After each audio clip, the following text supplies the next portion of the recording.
Sa impeachment trial ni Vice President Sara Duterte, inusisa kung dapat bang managot ang vice-presidente sa hindi maayos na liquidation ng confidential funds. Saksi, si Sandra Aguinaldo.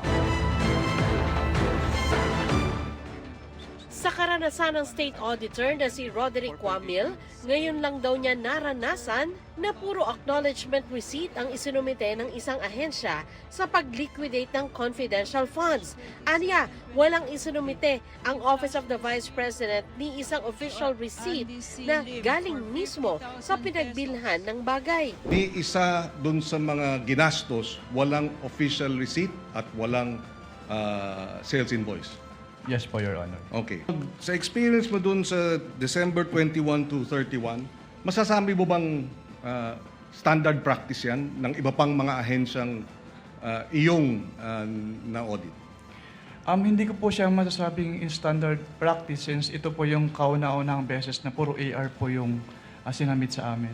So first time sa iyong 10 years na puro AR lang at walang sales invoice at walang official receipt. Opo, at ganun po kadaming AR kaagad yung sinamit.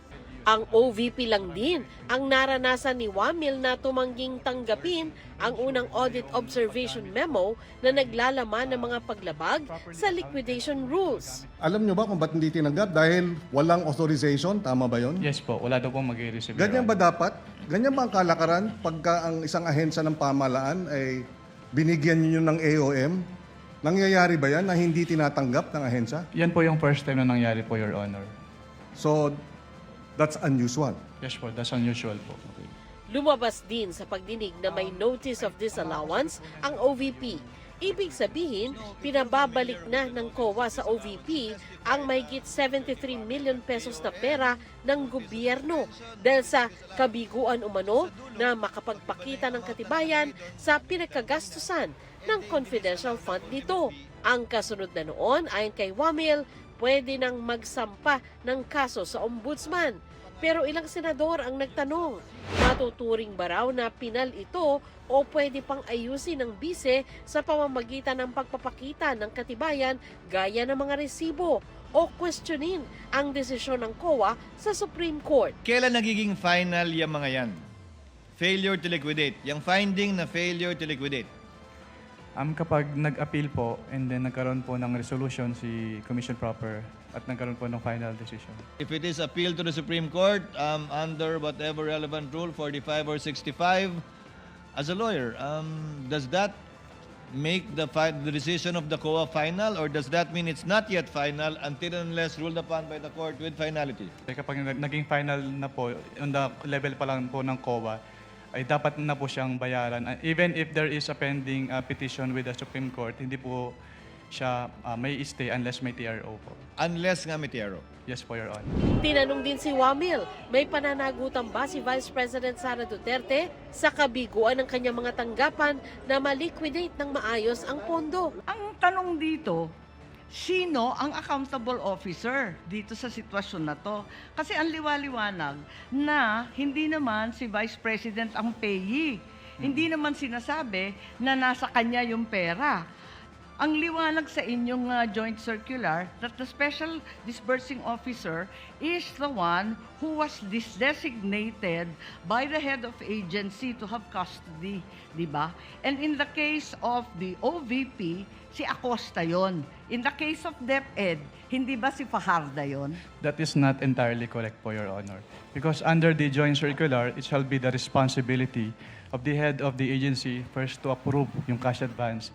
Pangalawa, to Oo oversee yung agency-wide utilization. Pangatlo, to ensure compliance with the joint Unresponsive circular. po. And also po, inattest din po ni OBP yung Unresponsive po.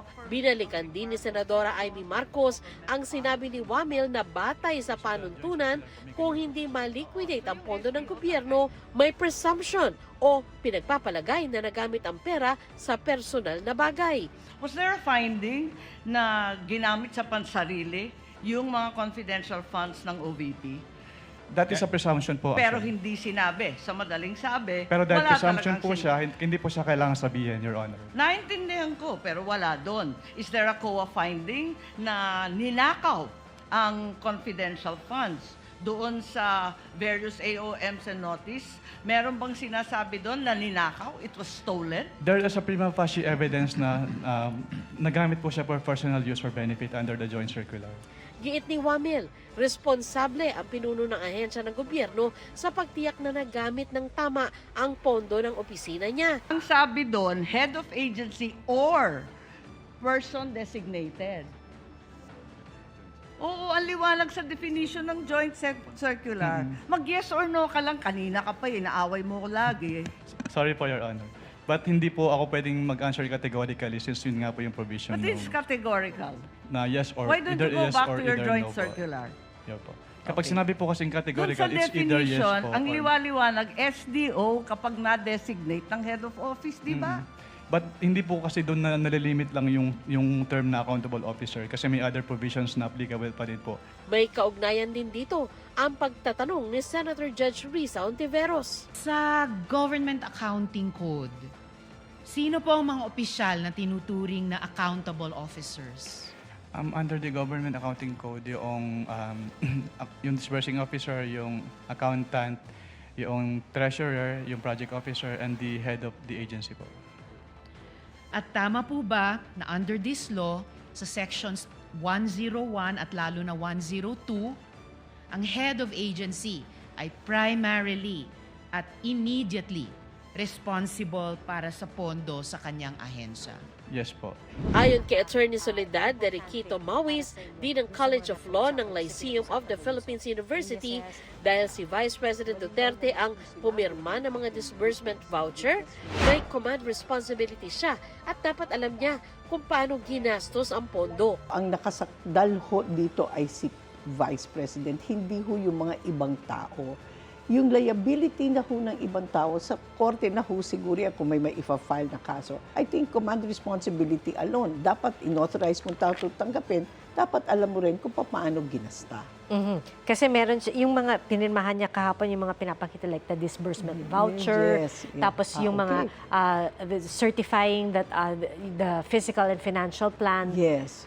So she's in a position therefore, and kasi siya nag-sign ng disbursement voucher, she therefore must be in a position to justify that the disbursement, okay, was made in accordance with a legitimate purpose. Ako si Sandra Aguinaldo, ang inyong saksi.